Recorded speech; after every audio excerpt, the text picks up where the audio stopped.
নমস্কার বন্ধুরা, আর আজকে আবার একটা নতুন ভিডিও নিয়ে এলাম। এই দেখুন বন্ধুরা, আমাদের বাড়িতে যে পুজো হয়েছিল সেটারই কিছু একটা যে সিন্নি মাখা হয়েছিল সেটারই আপনাদেরকে একটু শেয়ার করছি। কলাটাকে ভালো করে পরিষ্কার করে ছাড়িয়ে ভালো করে মিহি করে ওটাকে মেখে নেওয়ার পরে আখের গুড় দিয়ে আবার ভালো করে মেখে নেওয়া হয়েছিল। প্রত্যেকটা কিন্তু একটা একটা পদ দেওয়ার পরে মাখার পরে সেকেন্ড পার্টগুলো দেওয়া হয়েছিল। এখানে আটা দিয়ে আমরা করেছি, কেউ ময়দা দিয়েও করতে পারে, তারপরে দুধ দিয়ে। কিন্তু ঠাকুরমশাই ওটা মাখছিল আর আমি একটা একটা পদ দিতে থাকছিলাম।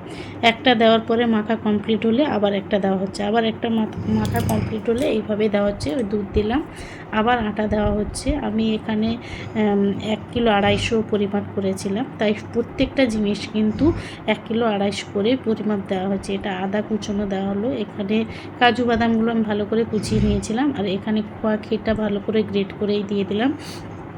এখানে মিল্ক কেক, তারপর ঘি, মধু সব কিছু, এটা বাটার, সব কিছুই দিয়ে আমরা ওটা ভালো করে ঠাকুমশাই মেখেছিল। এটা কিশমিশ এবং অল্প অল্প রেখে দিয়েছিলাম লাস্টে গার্নিশিংয়ের জন্য। কেমন হয়েছে বন্ধুরা একটু জানাবেন। খেতে খুব সুন্দর হয়েছিল, খুব সুস্বাদু এবং টেস্টি হয়েছিল। এটা নারকেল কোড়া, এটা আবার খোয়া ক্ষীরটা একটু রেখে দিয়েছিলাম গার্নিশিংয়ের জন্য। কেমন হয়েছে একটু বন্ধুরা কমেন্ট বক্সে জানিও। কে কে ভালোবাসো একটু